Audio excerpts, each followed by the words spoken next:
Huddle.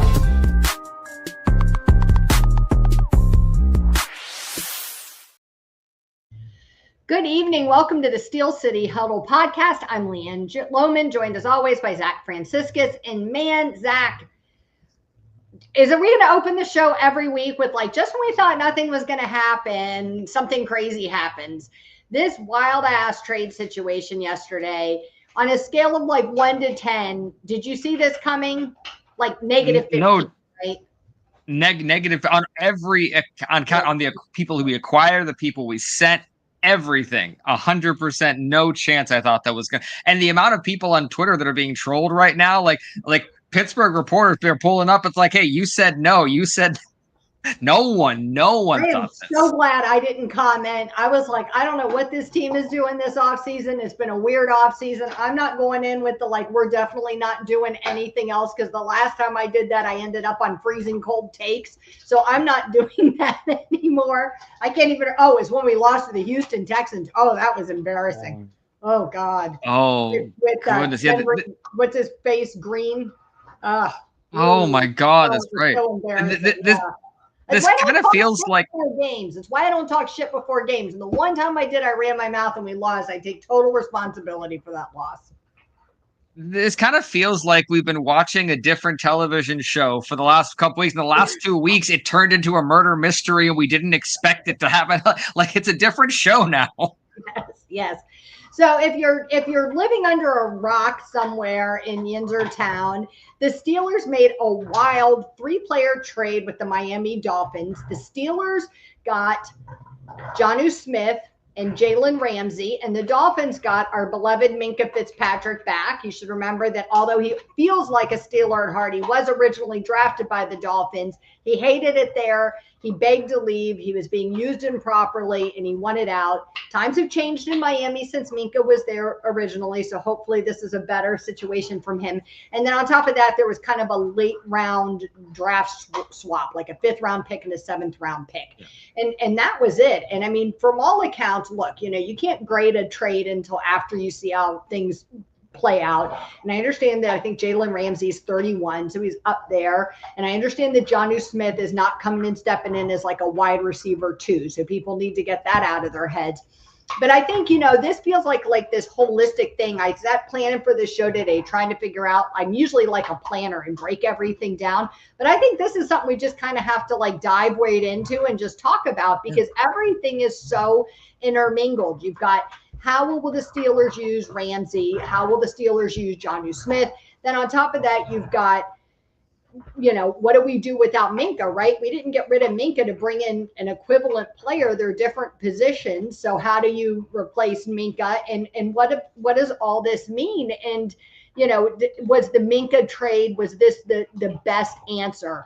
And I can just say that I saw this from my good friend Brandon on Twitter, and I have to say that this summed up all of my feelings, about losing Minkah. I am just heartbroken. I mean, Zach and I are both Alabama fans, and he was just such a good, a leader on the team and a positive player, somebody good to have. I know that people feel like he's kind of slipped over the past couple of years without the interception numbers that he used to have.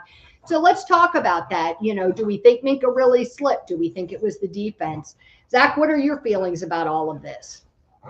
I think two things right off the bat. Number one, Jalen Ramsey seems to be involved in a lot of I'm all in teams, getting him to get somewhere. And I just think that's fascinating. We can get more into that. But I don't think Minkah was misused. I just think when they looked at what Minkah did as a ball hawk and what they were asking him to do now, they said, you know what?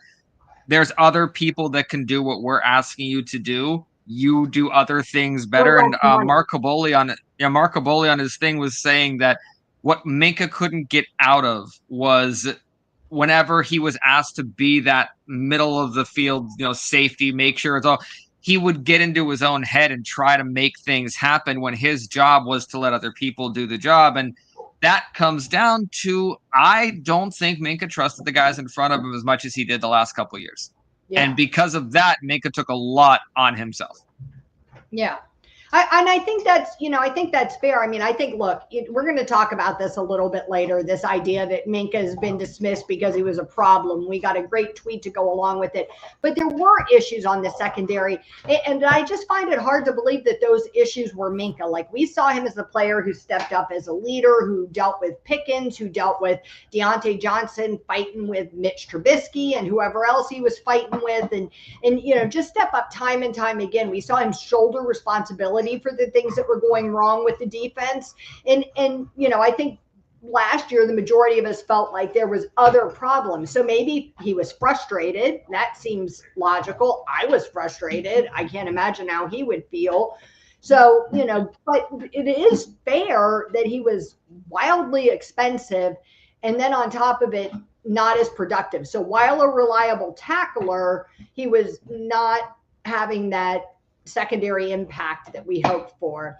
And, I do think that there is some degree of using him incorrectly. Like, I do think that there is in some ways that he should have been used more like a Troy Polamalu, do you know what I mean? Where he was given a little bit more freedom to run back there. And, but instead I think he was used more like a free safety instead, and like just wasn't always the right use of him. And I think that we saw that develop over the past couple of years, like a change happen in the way Minkah was used. And I think it definitely cut his productivity. I got to say, the thing I really like about Jalen Ramsey is that he's a physical guy, man. He is seriously physical.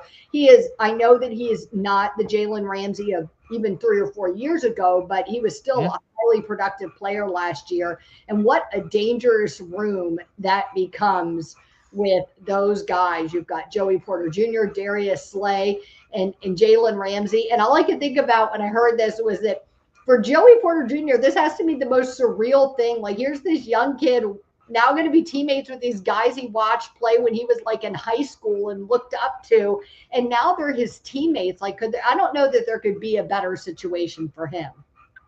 Oh, I agree. And I love that you brought up the physical nature of Ramsey, because one thing you don't hear about Ramsey is how many penalties he gets, because he'll get them here and there. He gets to teach Joey Porter how to be physical without getting penalties. And that had to play a small role in this. But the biggest thing about Minkah is Juan Thornhill. Don't overlook Juan Thornhill, like, genuinely. And one person who doesn't want you to overlook him is Mike Tomlin. Yeah. I've read and heard several things that Mike Tomlin's gone out of his way to say, well, remember, we have Juan Thornhill's there. And so we didn't need a replacement for the Minkah that we knew. The Minkah of the Cincinnati game. If there's any definitive game of Minkah's, it's the Cincinnati game, the pick six, we just needed someone who could play safety and not try to do too much. And unfortunately, you don't pay someone you're asking to do that as much as we were paying Minkah. Right. Yeah, I agree. Do you think that Thornhill can, look, I don't want to say like take Minkah's place, because I think that's like an unfair position to put somebody in, right? Like, I think Minkah was a truly exceptional player, and I don't think it's fair to judge him holistically for what we've seen the past like 2 seasons. But do you think that Thornhill with Elliott is enough to kind of handle that safety position? I think so, because from what I've gleaned and heard, what the safeties are required to do this season is be safeties. Right. Is let the people in front of you, because let's be honest, the front 7 and the cornerbacks are now the absolute strength of this football team. Yeah. The cornerbacks we knew were good. Now it's a huge strength. So all Deshaun, and I think more random. Okay, I think Deshaun Elliott is going to be more of the, like you said, not replacement for Minkah, but he shifts into the, oh, goodness, Relic coming in with happiness. I know, Relic coming in with the kind words. We appreciate you, my friend. Thank you. Relic, what do you think about this trade? Let us know.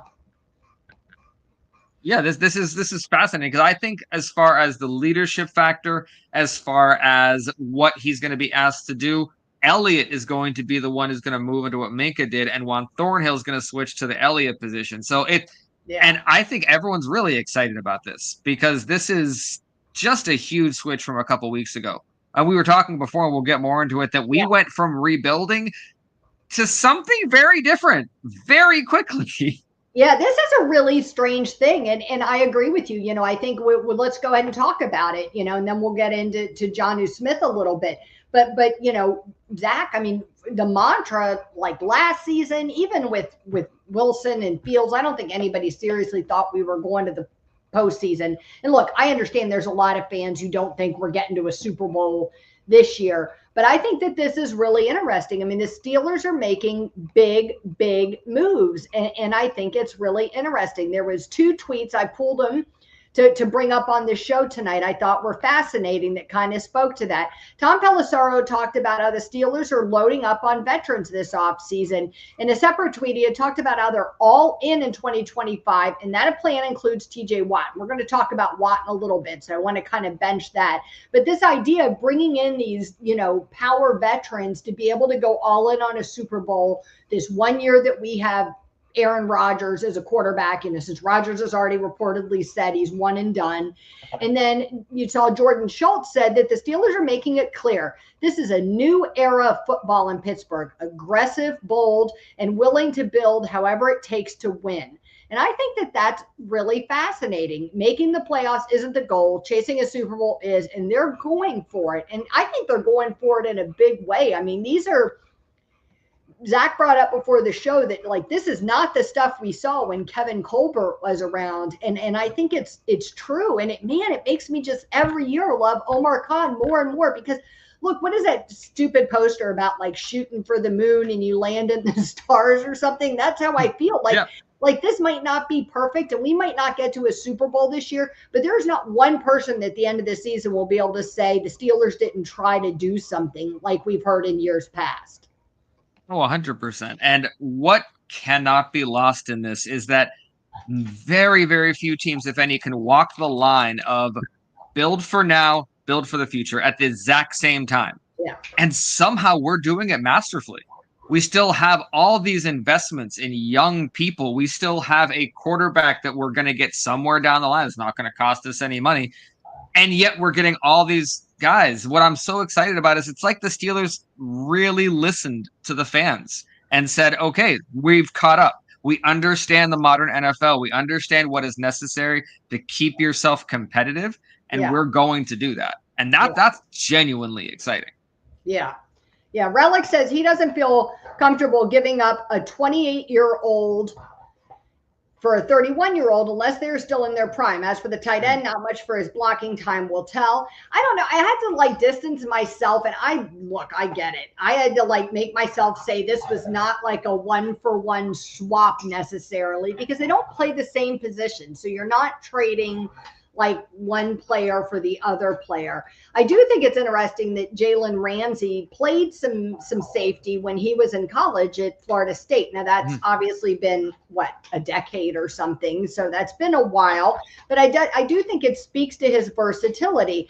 And I saw that Cavalli had talked about that a little bit on his Twitter feed. He said that they see Jalen Ramsey as an outside corner, a slot corner, and he can take some snaps at safety. And they also like that versatility with Jonnu Smith, that they see him as a tight end, a slot wide receiver, and a fullback. So they're going to plan to use him in a very hybrid way in Arthur Smith's offense.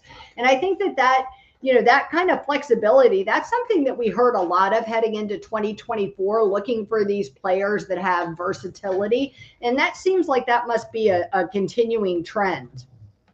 I definitely think so. And something very important to remember about Ramsey, that even though if I were to go on Madden right now and pick the Steelers defense, it would say 3-4. That's not a 3-4 anymore. We play nickel almost all the time. And we use our outside linebackers as those outside defensive linemen instead of we play very differently than we used to. So when you think of Jalen Ramsey, don't think of just Jalen Ramsey. Think of the fact that we, at the very least, we have an excellent nickel corner who we haven't had in a long time. All those little slants that you have not wanted to see, all the little bursts and the 3rd and 5, they're going to get it. Jalen Ramsey is what stops that. And let's be very clear, we definitely, and I'm going to say this right now, we have a 1A, 1B cornerback room right now. We do not have a 1 and 2. Joey Porter, I believe for us, he's a legitimate number 1 corner, and we just brought in a Super Bowl winning other quarterback too. So I am think that's perfectly fair. fine. I think they took, they looked at what really fell apart at the end of last season at the defense, and they were like, this is some bullshit. And we have to try to fix this in whatever way we can, right? And so I think they held on waiting for Rodgers. You said that before the show. And I think once they found out they had Rodgers, they thought, you know what? We might as well go all in for this 1 year and see what we can do. Oh. Yeah, I was looking at the Dave thing. Hate him. He said it's a joke. He doesn't hate him. I think it's a good trade. Okay, good. Phew. I was wondering if we were going to have to. Very nice. I'm just kidding. Yeah.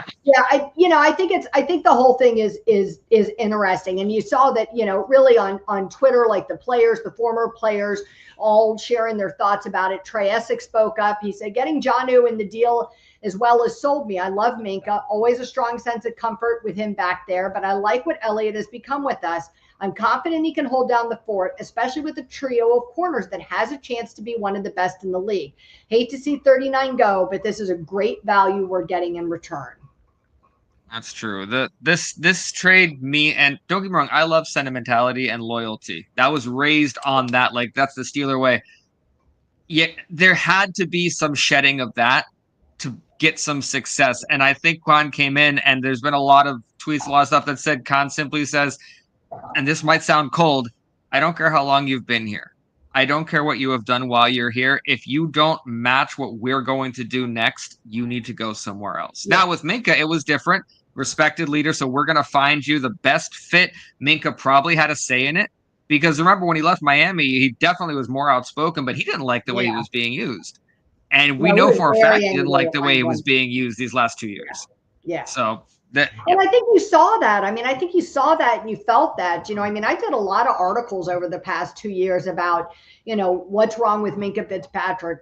Why is he not looking like the player he used to look like? Do you know what I mean? Does he have an injury we don't know about?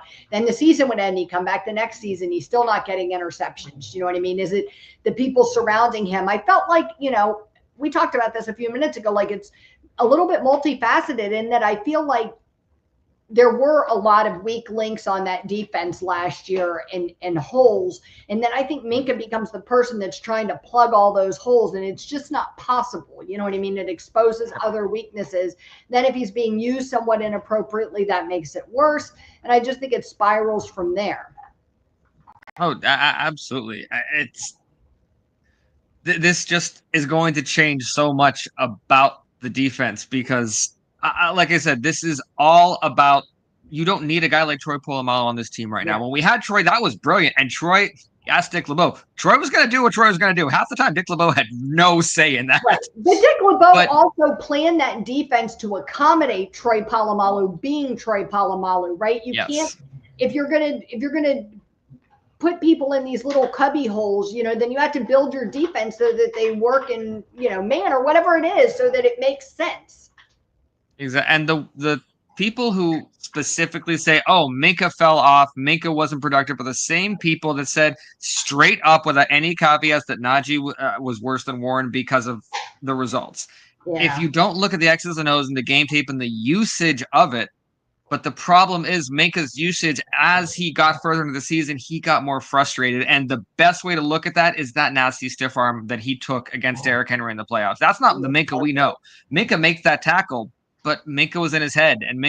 So I wish him all the best. And I have many Miami fans in my family who are very happy about the Minkah part and really mad at me about the other stuff. So yeah, hey, look, if he had to go somewhere, you know what I mean? I think I'm glad it's out of the AFC North. So like not going to Baltimore or something like where everybody else seems to end up. So, I wish the best for him. I really do. I'm team first all the time, but there's always a few players that really like here, and he's one of them. So I'm definitely going to miss him. Ray Fittipaldo put in his two cents on Minkah. He said he was set to count almost $23 million against the cap this year and did not produce to the level he did from 2019 to 2022. Don't discount the communication and chemistry issues that were present for much of last season. The secondary was in disarray in December and January. So I read this and I saw people responding to Ray saying that, this is some indication that Minkah was the issue behind the communication and chemistry. But for me, I read it more as like all of those things were factors, right? Like both things can be true. Like Minkah slid in production, whatever you want to say the reasons are. Then there was issues with the chemistry and communication. And then I think that spiraled to make things worse for Minkah. Things being worse for Minkah made the chemistry and communication. You know what I mean? It was like a vicious cycle. I always try to look at this stuff and like take it back to like jobs I've had. And I think about like when I've had jobs and I'm frustrated and I'm definitely not performing at my best, right? I'm definitely not working the best with my coworkers or my boss at that time. You know, when you're frustrated, it tends to skew the way you operate. And so, you know, I do think that there's a piece of that. And I mean, for 2 years, we heard from fans, why are we paying this guy when he's not producing? Then they trade him, and all of a sudden it's like, what the hell are they all thinking? That's true. And strangely enough, because I get the insider look at what actual Dolphin fans are reacting to, they're more upset about Smith than Ramsey. Yeah, I'll be 100% honest. Yeah, no, legitimately, when the Jalen Ramsey, they had accepted that he was leaving, but Jonnu Smith, that's been going on for like a long time. I've written 9 like what's going to happen with Jalen Ramsey articles. Yeah, that's for statistic wise, I'm pretty sure it's 111 targets that the Dolphins just lost from last season. Yeah, wow. Just in Jonnu Smith, that alone. He was remarkable last season. So I do agree with Mark Kaboly about that, but we'll get more into that. Yeah, let's talk about him a little bit. How do you agree with Kaboly with the way they're going to use him? And then, so, I mean, look, he's a tight end, right? So I never thought he would come in and be a wide receiver too. What I did think is that, like, if you look at the wide receiver group as like a pressurized pot, right? He relieves a little bit of the pressure that's on Calvin Austin, on Roman Wilson, do you know what I mean, to perform if you bring in another strong tight end who can receive and work as a fullback. So he helps in that way. So I thought, all right, well, maybe it helps to relieve some of the pressure. But do you think we still need to look at a wide receiver too? I definitely think we do. But an interesting point before I get to that, what was the name of our tight end that just went down with an Achilles injury? Who was brought in. I forget his name. I completely forget. But whenever you remember that, you said it and I blanked. Exactly. I'm sorry. If that guy's watching, I am so sorry I forgot your name. You're going through enough. Yeah, he was apparently Arthur Smith was planning to give him more targets, or had given him targets in practice. Yes, yeah. Darnell Washington was getting less targets and less action and less game planning than he was. So Jonnu Smith is coming in, and he automatically is going right into that spot that I thought Darnell Washington was going into. So there's both positive and negative. Jonnu Smith is going to be genuinely a wide receiver 2 for us, considering our room. But think of the last 2 weeks. What on earth makes us think we're not going to go get another wide receiver 1B and not just a 2? What makes us think there's been talk of Justin Simmons is still out there, and at this point, I am literally not taking anything off the table until it starts eating into TJ's salary. The second that happens, I'll get worried. We're not anywhere close to that right now. So Jonnu Smith, the blocking, I'm not worried about, because when we need a blocking tight end, we have a Mack truck and a guy who, if you haven't watched Darnell Washington block, just go watch it. It is a thing of beauty. We don't need another blocking tight end. We needed another pass catcher, and Arthur Smith is so happy. This will now be the 3rd team he is on with Jonnu Smith. Yeah, I was going to say, he's worked with him in the past, multiple times, so he's got to be happy about that. Do you feel like Darnell Washington hasn't taken like the steps forward that you would have expected him to by this point in his career? Or do you think this is kind of who he is as a player? No, I still think it's a case of offensive misuse when it comes to this. I think there was the one play that he had for a touchdown last year, and we never did again. The one against Washington, I'm hoping, right? This year's Arthur Smith, I'm hoping that now, because Aaron Rodgers loves tight ends. He loves throwing to tight ends. So I think it's misuse. I don't think it's Darnell Washington. Darnell Washington he's stronger this year while being lighter and able to move around. We haven't seen any problems with the knees that everyone said was there. I genuinely just think... like how they talk about, what is that called, where you like the Sinbad movie where he was Shazam that never existed, and the Mandela effect. Yeah, Mandela effect, right? Like Darnell Washington's knees are like a Mandela effect for Steelers fans. Like that didn't exist. Like that never happened. I feel like we argue that, not you and I argue, but I mean, you and I have told people that like so many times, like he who will not be mentioned. I mean, I said that to him like 50 times. Like that never happened.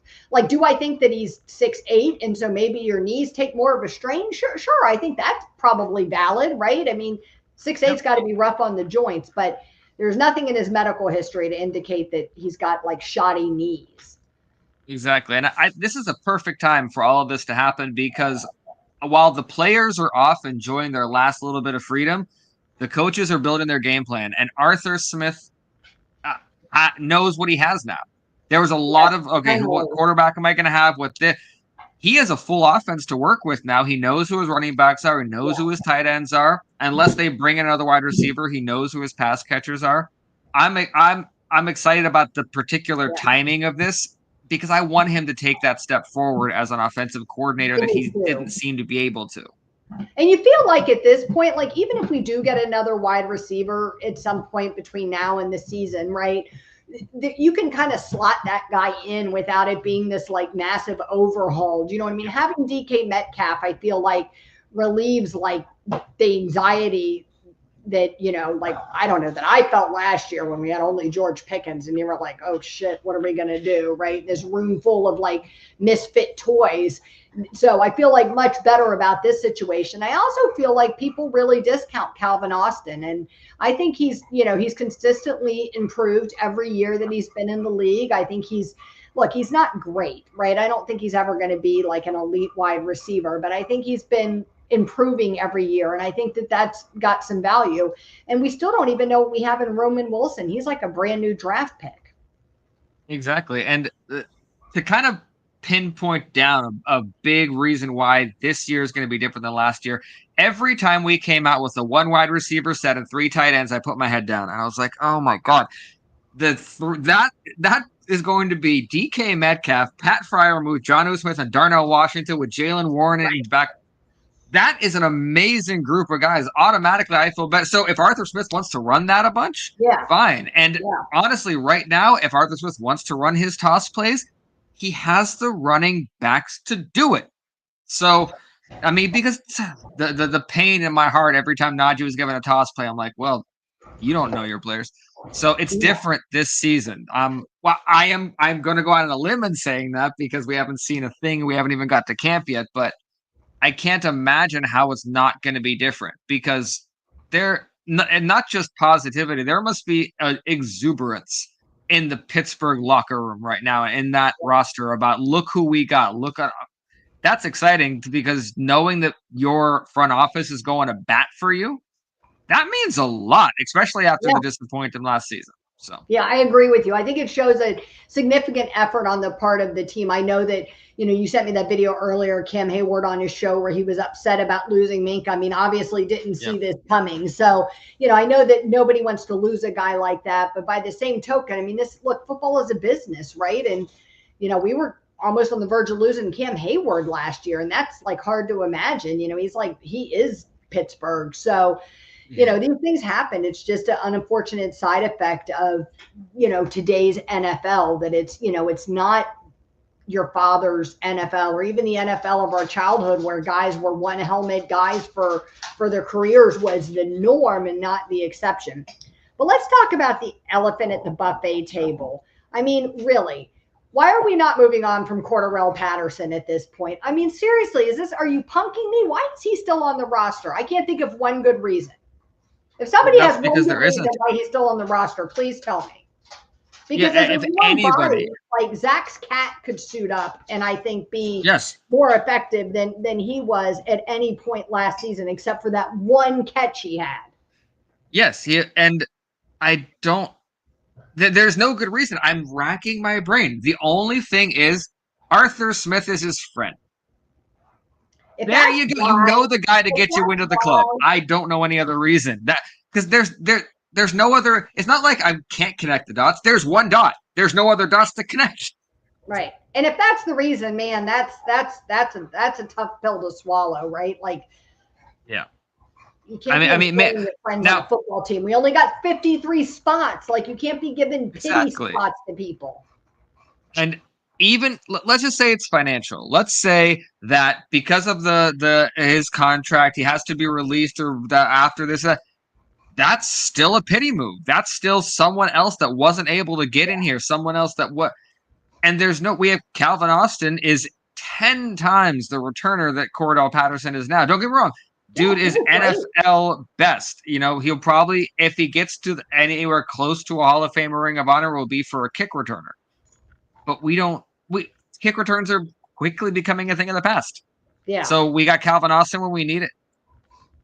It's such a good question to ask, and you get so frustrated the more you think about it, because that's a spot somebody needs, and who knows what that next player could be to get us from 1 playoff win to 2 playoff wins, right? Or you never know who's going to be that guy. So I keep really telling myself, frustrating. look, we're not down to cutting to the 53-man roster yet, right? So if he's just like a warm body or placeholder for now, they don't have somebody better to slot in there yet. You know what I mean? They need to have some bodies on the field for competition purposes.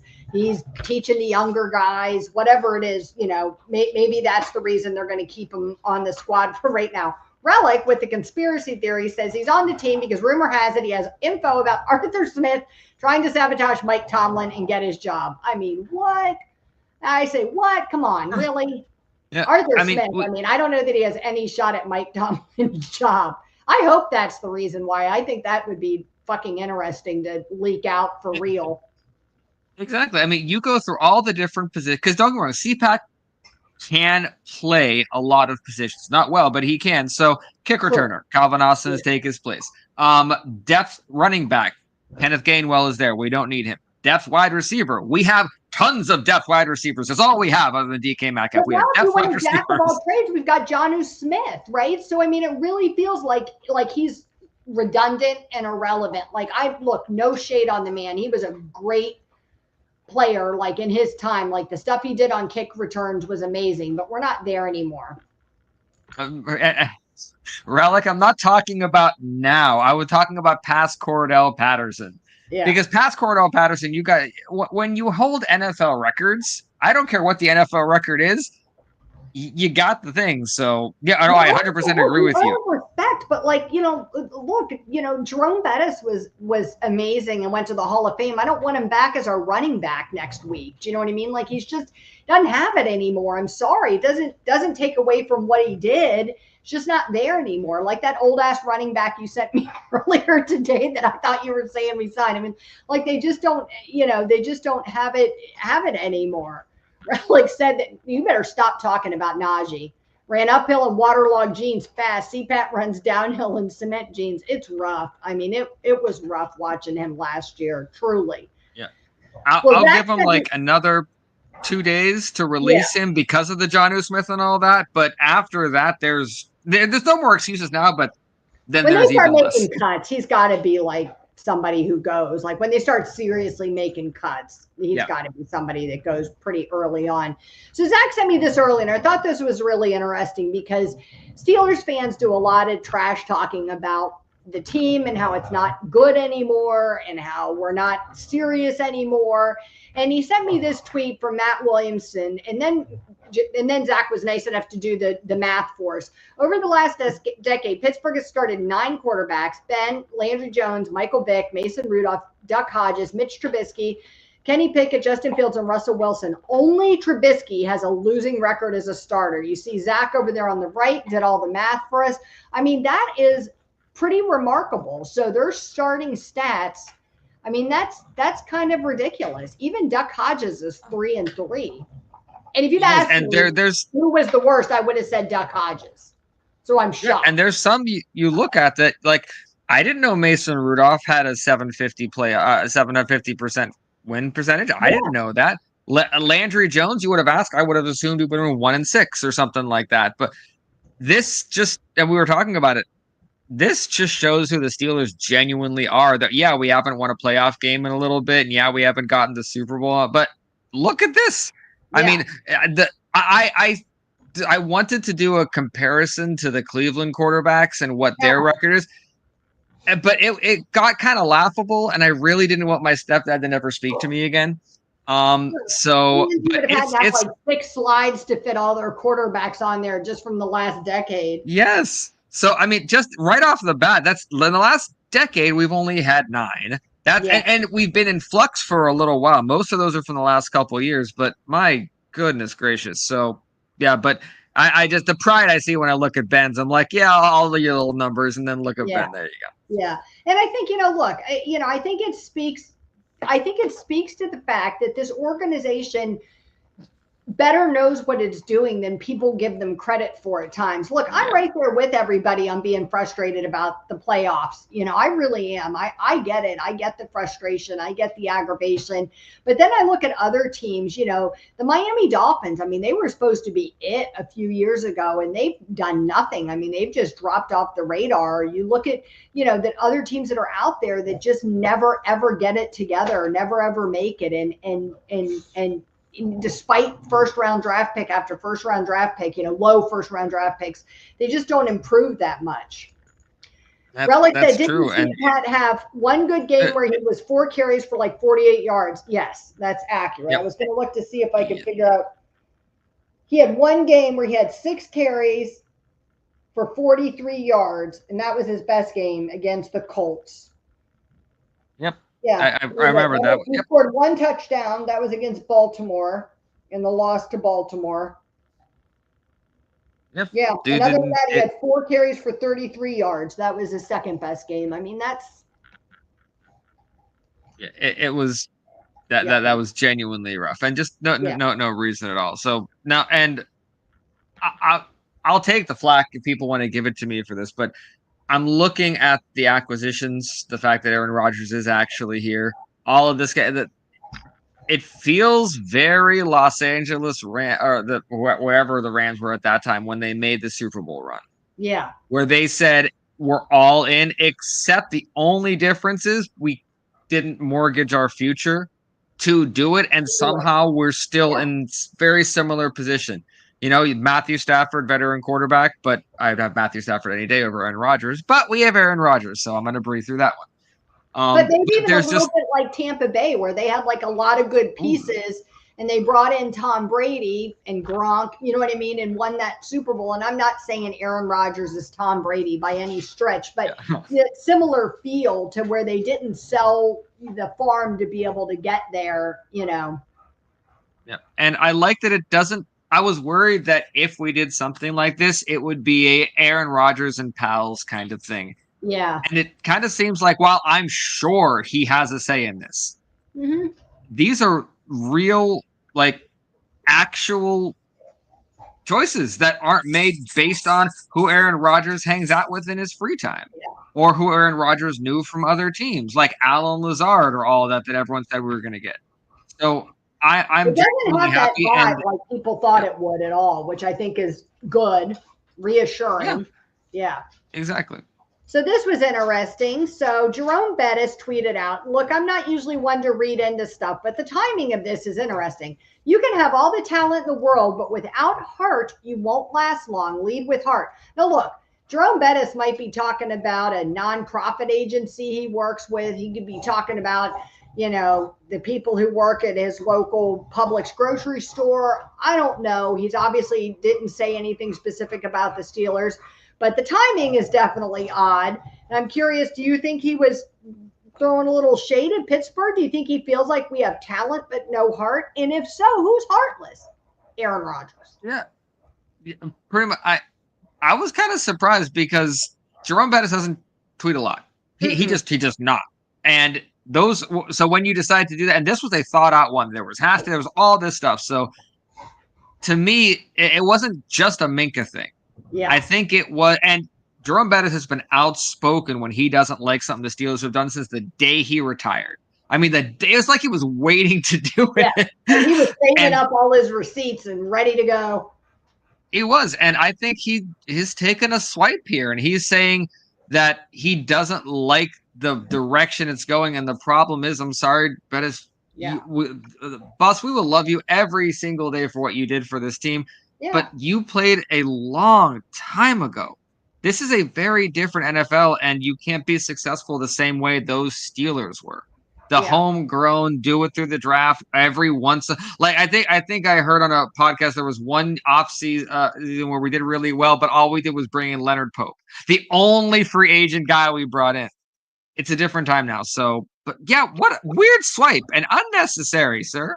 No reason for I it. don't know that I love that. And look, like I said, I always try to presume positive intentions. So maybe it has nothing to do with the Steelers. But when you look at like Hart from the era when he played, and it makes me immediately think of that Super Bowl win, the year he retired, and how those guys like did it for the bus, and everybody ate dinner in his mama's house, and like all that stuff. Like not only was it a different time, it was just such a different situation. Do you know what I mean? Like, I believe firmly that these guys that have been on this team would rally for Cam Hayward to win a Super Bowl this year. If this were going to be Cam's last year and you knew it, you rallied for him and all of those things. But that was a team full of guys that had spent years with Jerome Bettis. This is a team full of guys that barely know each other in many ways. Exactly. And a lot. I'm going to say the old man on the porch here. Steeler fans from this general era who didn't watch that whole season don't understand. We were 7-5. We were outside looking in. No one there wasn't this, hey, look what the Steelers are going to do. Hey, bet is it. We had to earn that. And the only reason that Ben got the chance to give those game balls to Bettis as he did was because we had to. It was rough that season for a lot. That Detroit Lions game to finish it. The whole thing. You felt it like a snowball, like pick up momentum and belief in themselves. Nobody believed in us. I don't even know if they believed in themselves initially, but then they kept winning and you know what I mean? And you felt it like pick up momentum among the fan base. And all of a sudden the fans were like, oh, I think we can do this, But initially, fans were pretty frustrated that season. Relic is speaking my language. I don't know why he's telling me to just accept it. I'm sending us to a Super Bowl every year. I'm always the optimistic one. No, I will go out and out. Yeah, you know what? I'll say it. I think the moves we've made and the proof that if we are willing to move Minkah, that's not a small thing. It means I believe we've moved from a possible playoff team to we will win a playoff game this year. Yeah, we're not going to go because we're getting December players. We're getting January players. That matters. We haven't had those guys except for a smattering here and there. And TJ Watt and Cam are tired of carrying this team every time it gets late in the season. Yeah. So, yeah. Well, hit me with the drunk uncle intro because I got one more piece on this before we move on. Oh, drunk uncle. I always love the drunk uncle.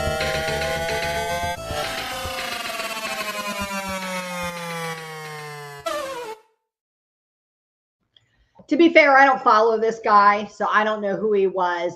But this popped up on my news feed the other day, and I got a lot of responses when I retweeted it, like consider the source. David Todd, who I don't know who he is, said nobody named names, but when guys on the team were talking about 10 guys doing one thing and one guy not doing his job, they were talking about Minkah. This move is a result of that.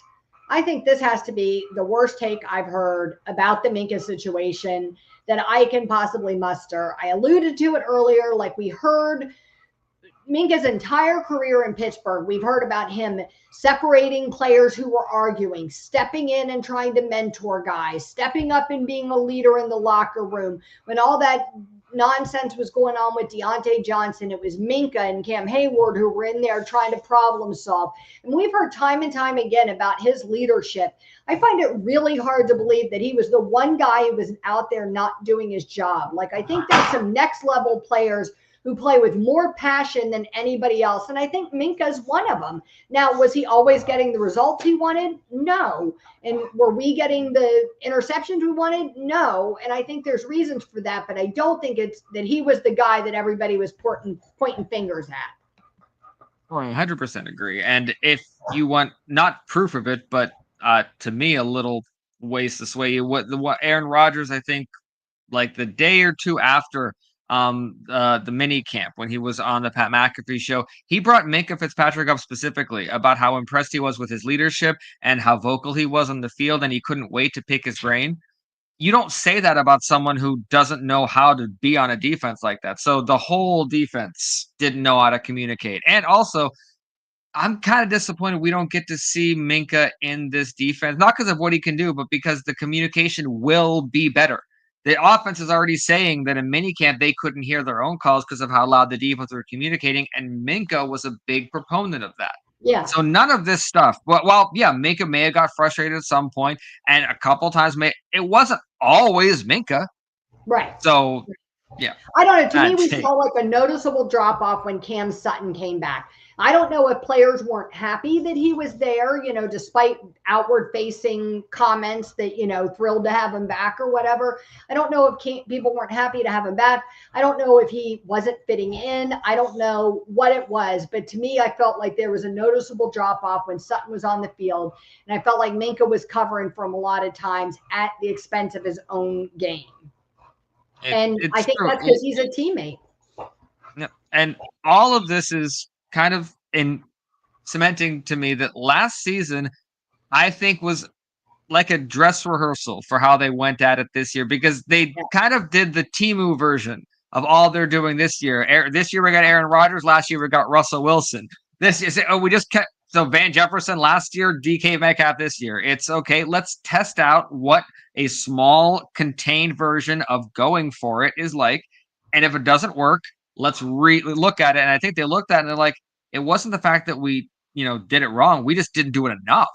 Right. And they went in that. So that's what I'm kind of feeling. All the moves last year kind of feel like smaller versions of what we succeeded in doing this offseason. And I'm very excited about that. Yeah, I really just hope that we see them, learn from those mistakes we saw last year, and they don't just slot in new players and run back the same garbage we saw last year. Well, I want to get to talking about the safety position. Before you do that, let's talk real quick about TJ Watt. I think, and I think I'm going to talk about this, and then I'm going to refuse to talk about this until we sign his extension, because we could debate this every day for the rest of the off season and all through training camp, and really none of us have any idea what's going on. So there were reports from Adam Schefter that Watt is unhappy with contract negotiations. And look, hey, sure, if I want more money and I'm owed more money and you're not giving me my money, then I'm unhappy. I think that seems pretty obvious. I find it very hard to believe that Watt actually told anybody he was, quote, unhappy. That just doesn't seem like a him thing to do. The multiple teams have supposedly been discussing whether they could trade for Watt, who skipped out the team's recent mini camp. Pittsburgh hasn't shown any willingness to deal Watt so far, but he's unhappy with his contract situation, and sources believe outside team interest is likely to increase given today's trade. So, maybe this is like other teams see blood in the water, like, hey, if they were willing to let Minkah go, then maybe they'll be willing to let Watt go. Maybe they're doing like a fire sale. I personally don't see it happening. But if you'd asked me last week, I would have told you I didn't see us trading Minkah Fitzpatrick. I will say I would have seen that as more likely than Watt. But yeah. Thoughts. Relic says his drunk uncle tweet of the day is that he doesn't think TJ Watt should make more money than Garrett till we win a playoff game. And I would say to you, Relic, fuck you. This is a team sport. Watt isn't responsible for whether we win playoff games or not. He's out there busting his ass, and when the rest of the team isn't doing what they're supposed to do, he shouldn't have to shoulder the responsibility for that. No one works harder than he does. I believe that in my soul. Like, that man, 365 days a year, 24 hours a day, I believe he spends working on conditioning and training and prepping to be like prime condition for the season. I think JJ was the same way. I think he's worthy of a contract that's right up there, commensurate with his peers. One thing I do think the money does matter. For Watt, I don't think it matters in the way that we're thinking. I don't think it has anything to do with Myles Garrett. I think his agents are making it about Myles Garrett. Yeah, and the people like that. How do you say that? He was better than Myles Garrett in all these statistical categories, and then he's going to make less money than Myles Garrett. This is the Watt fan. I'm very grateful that I have a Houston Texan fan in my family. My brother-in-law has been a Houston Texan fan since they came out, and it told me a lot about JJ Watt. And this is a very, very close, tight-knit family. And right now, they understand this is the point where you build that last huge amount of money to set you and the next generations. This is about his family and that. This is not about the Garrett thing. So I'll not come back at you, Relic, but I will counter with this. I don't think Watt will end up making more than Garrett. Yeah. I think he will make a lot, but I think he will gladly be lesser paid than Garrett and go out there and outperform him. Now I will say this, and a lot of people disagree with me. There are just certain people in the NFL and on the Steelers where you say how much you want to get paid, and that's how much you get paid. Ben was one of those. Marquise Pouncey was one of the. You don't argue, and it's TJ. It's TJ Watt, and until you show me that this defense isn't dramatically worse without him, which the statistics prove it is. Yeah, we saw it. You pay him what he asked. Yeah, you pay him what he asked. Now, like I said, I don't think he'll do that, but the happy medium isn't there yet. We're not panicking yet. Yeah. No panic.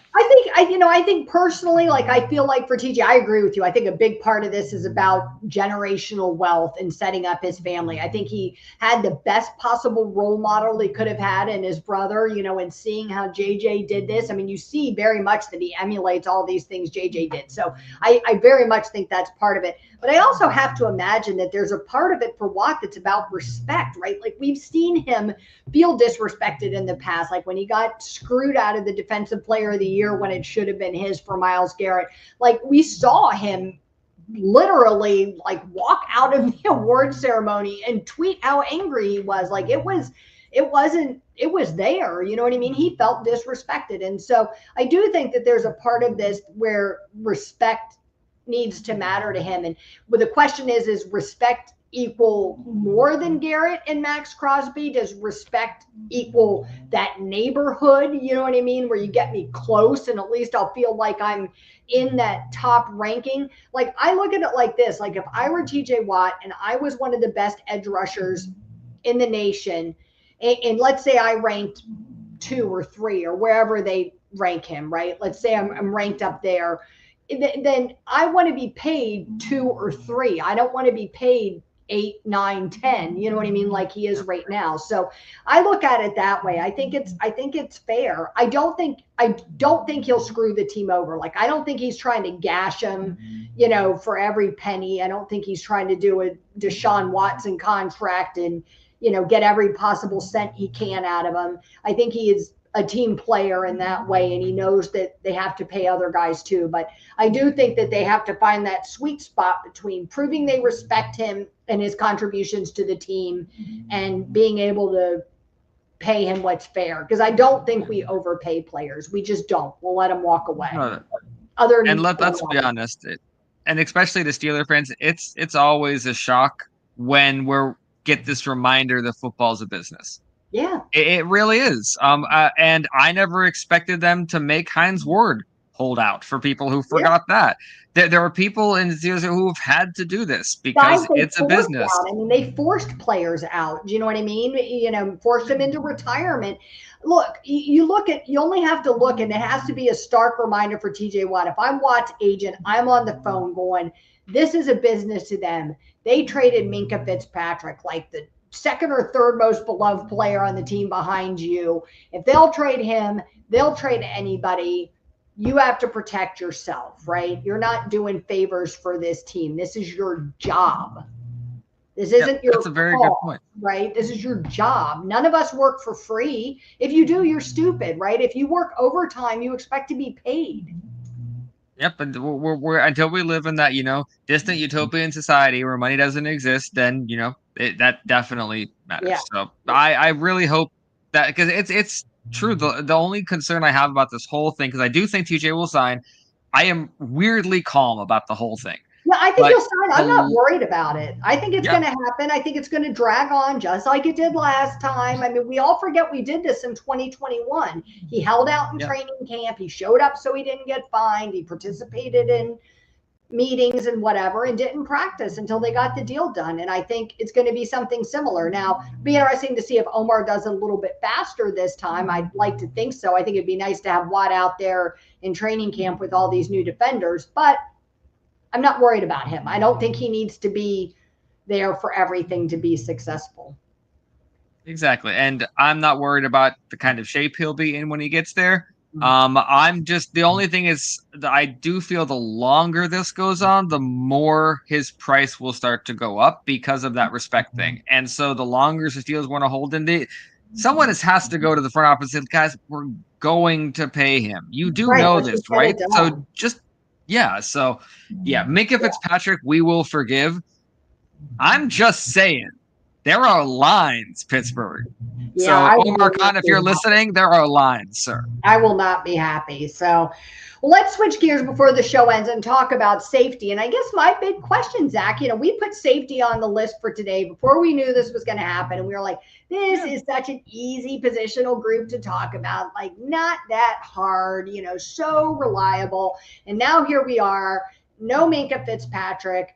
And with these additions with Jalen Ramsey, although he's not a safety, with the addition to the defense, I'm curious, do you feel like the 2024 defense was better than the 2025 defense is shaping up to be? Or do you feel like this theoretical new defense we haven't seen in practice has the potential to be much better than last year's?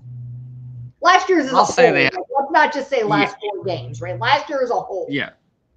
I genuinely think this defense this year has a chance to be significantly better because I don't think we just said, hey, look at all the good defensive guys we have. Of course they can do what we asked them to do because that's not realistic. So they went back to the drawing board and Mike Tomlin, a defensive coach, said, yeah, I fucked up. I shouldn't have done all that. No, I guarantee he didn't say that out loud, but in his head. So this is very different because I remember talking a lot about, this will let Minkah get back to playing Minkah ball. And the truth is, maybe this defense didn't want a Minkah ball guy, didn't need a Minkah ball, that would have gone directly against the current that this defense was going. And if they kept him, he would have done exactly what he did last year and overthink it and try to be a one-man thing.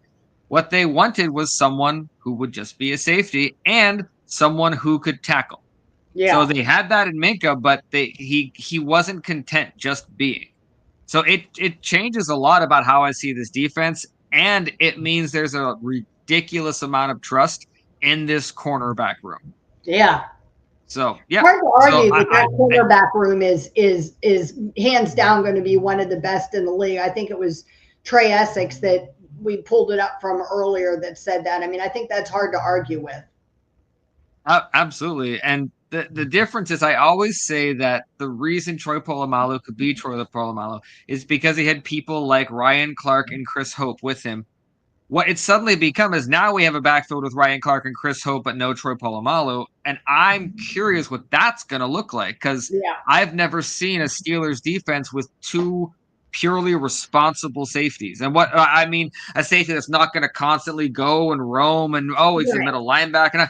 They're just back there to make sure that all the other stuff doesn't happen that happened to us last year. Yeah, I meant to put this on a slide and off safeties for just a second. I meant to put this on a slide and I forgot. You would send it to me the other day that PFF ranked the Steelers defensive line #1 in the league headed into the season. So they were number 1 ahead of Philly's #2. The Giants are #3, which is fascinating. I forget how good their defense is. Houston's 4, Buffalo's 5, Detroit 6, Cleveland 7, Denver's 8, Rams are 9, and the Ravens are 10. And I think that was interesting, how far they are ahead. And then you look at this improvement with this cornerback room, and I feel like it takes some of the pressure off the safeties, and maybe it'll give Deshaun Elliott, the opportunity, and Juan Thornhill the opportunity to do what they do. Because my first thought when we lost Minkah was, well, who's going to replace him? Because it isn't Juan Thornhill, right? Like he's not Minkah. He's not even in Minkah's neighborhood. But maybe you're right. Maybe we don't need Minkah if you've got all these other things going on, right? If you get somebody steady and consistent like Thornhill who can do their job and just maintain what they have to maintain, and they don't have to be that like crazy firefighter running all over the field, then maybe that actually makes this defense better. Like sometimes I think having those players that look, Troy Polamalu was magical, right? That was unheard of. A guy that took no direction, was never told where to go, just go out there and use your sixth sense and fly around the field. Like that's not the norm, right, in the NFL. So I think that it felt at times like we didn't have the guys in a way where they were communicating that everybody knew what everybody was doing, or everybody was doing what they were supposed to do. I mean, we even heard Cameron Hayward say it, about people just need to do their jobs. So that means that people are acting either like renegades and not in a good way, or they're not doing what they're supposed to do. And in which case it leaves everybody else to try to pick up the slack. And that, I mean, in a sport like that, frustration just has to like build and build and build until you're in like a pressure cooker environment, and it's just not good. Exactly. And the part that has to be so frustrating is this is not a bad defense as far as talent goes. And to look in that locker room and for the defense to look around saying, guys, we're all really good at what we do. Yeah. Why can't we do it well together? And that answers their own question right there. Because Minkah was trying to be too much of himself, and so were 11 other players on that field.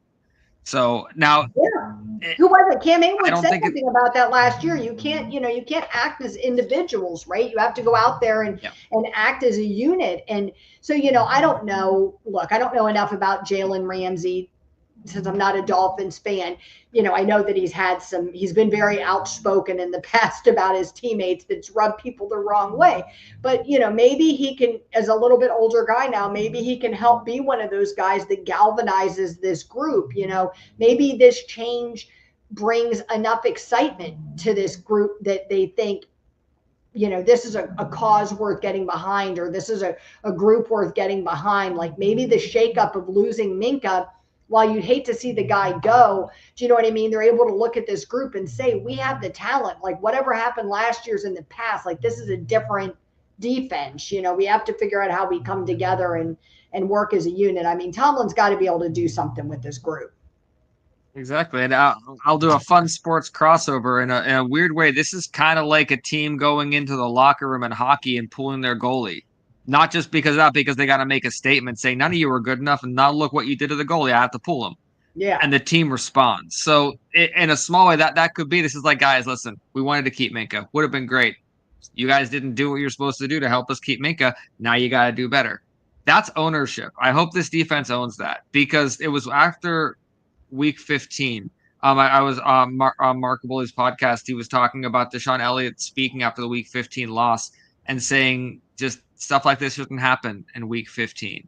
And just like talking about how simple stuff doesn't happen to defenses like this in week 15. And there was just confusion, and everyone was perplexed over why last year didn't work.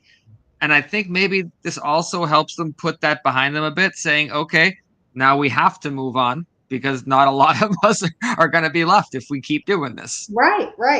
I think it's important to not, discount the impact that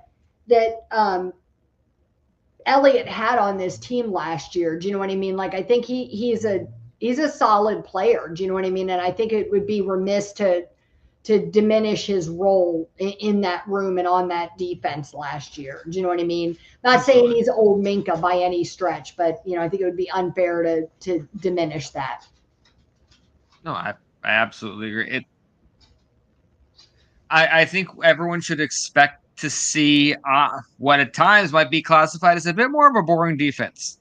And I think we kind of need that, because we need responsible defense, and we need a defense that can do the fundamentals that Mike Tomlin asked, because we weren't good at tackling last year. We weren't good at cover. We weren't good at a lot of things last year that we should have been good at. So genuinely think it's going to change. Well, Relic said Cordarrelle Patterson was named a team captain. Was he a team captain last year? Wait, are you talking about last year, or you said, because I didn't see anything? Because if they named him a team captain this year, that number one, that's weirdly early. Can't be.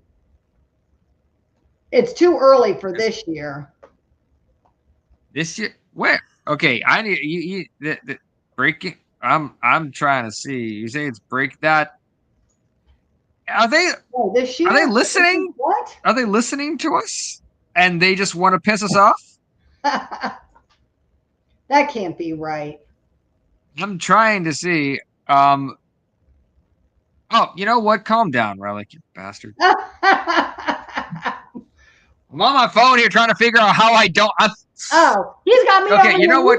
Did, man. I'm over here like Googling like crazy, pulling up Twitter. I'm like, how can they be announcing captains already? We're not even in training camp. What the hell is going on here? Stop it, Relic.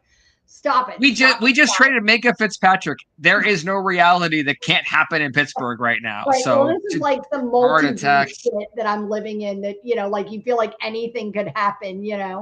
Walk through the door, and now I'm in an alternate universe where we have no Minkah, but we have Jalen, Ramsey, and Jonnu Smith, and DK Metcalf, and Aaron Rodgers. Like, who had that on their 2025 bingo card? Not me. If you did have it, I'm having you pick the lottery numbers from now on. You need to buy a lottery ticket, right? All right, Jack. Any final thoughts? Just positivity. I'm bolstered by this is a good word to say. Really, I'm excited, and I am so excited to see what 9 different moves happen the next time we're on. Yeah, who knows what'll happen this week? Well, I hope everybody has a nice 4th of July. Be responsible and safe, please. If you watched the show tonight, we really appreciate it. If you joined us in the comment section, we appreciate it, except for Relic, who's going to be banned after this and his nonsense. If you're watching this after the fact, after it was filmed, please drop us a comment in the comment section or find us on Twitter and let us know what you think about this new trade. We're curious to hear from everybody. You can find the show and both Zach and Leanne's pages on Twitter, so give us a follow. And we will see you all next Tuesday night. Have a great week. Have a great night, everybody. Leanne and Zach would like to thank you for tuning in to the Steel City Huddle podcast. Don't forget to like, share, and subscribe so you don't miss a thing.